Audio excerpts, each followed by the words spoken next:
Thank you. You ready? Yep.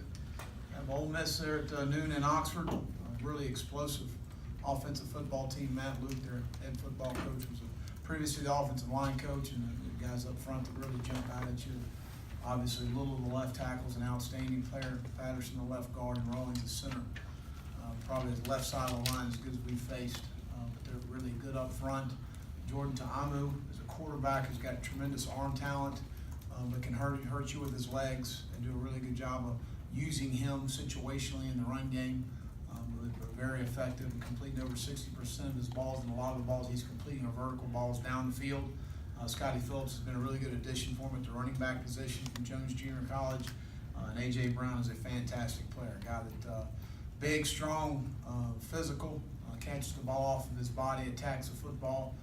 One of the better receivers, obviously, in college football. Marcus Lodge is an outstanding player. Dawson Knox is a really good tight end that they utilize in the passing game and obviously in some of the run game that they do.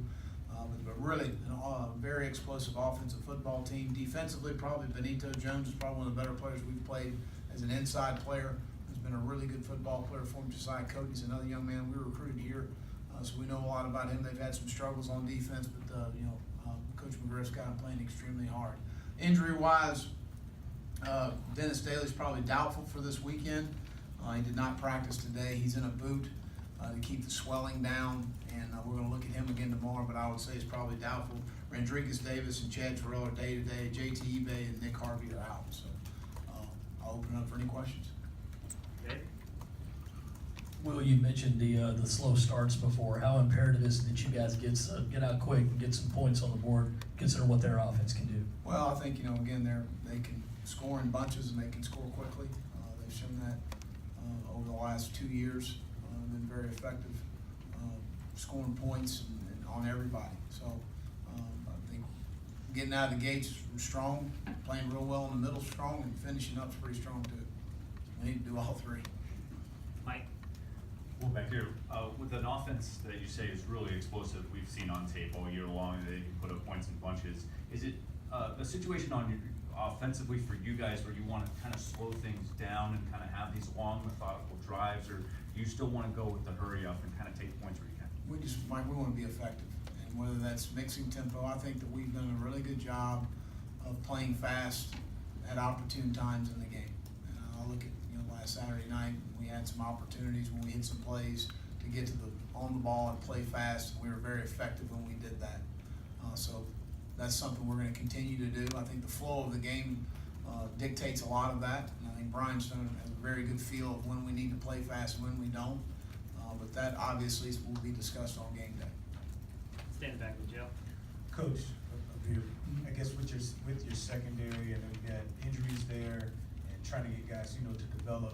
You guys have another tough matchup given this passing attack. But did the Tennessee game going against those receivers, did that maybe help you at all as you guys face another good group of receivers?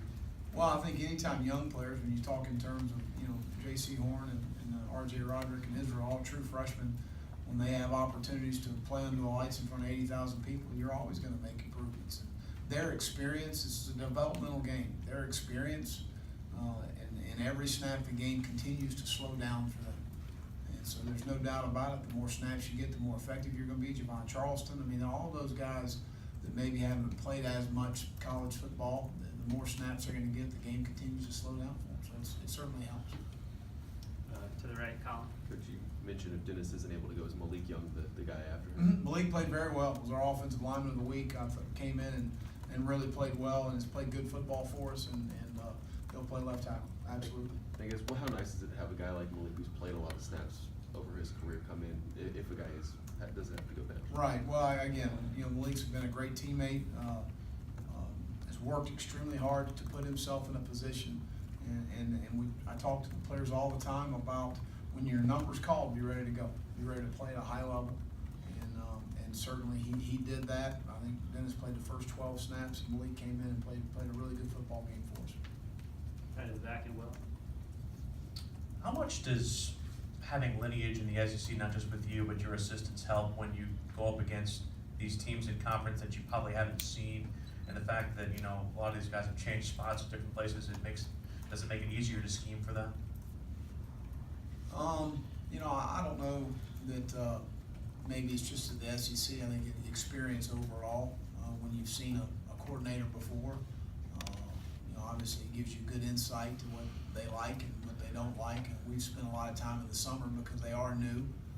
Coach McGriff, you know, is his first time as a coordinator at Ole Miss, and Coach Longo as well. So those are guys that we've researched and looked at and see the things that they like to do on each side. But it goes back to players at the end of the day, and what they're asking their players to do might be different from Sam Houston or wherever they've been before, as far as, you know, what they're asking their guys to do. So we've done some research in the off season. We spend a lot of time looking at those things and kind of have a little bit of a book on someone. And so when we get to game week, we're able to go back and reference the things that we've seen on film before, and where does that fit with this football team that they have right now.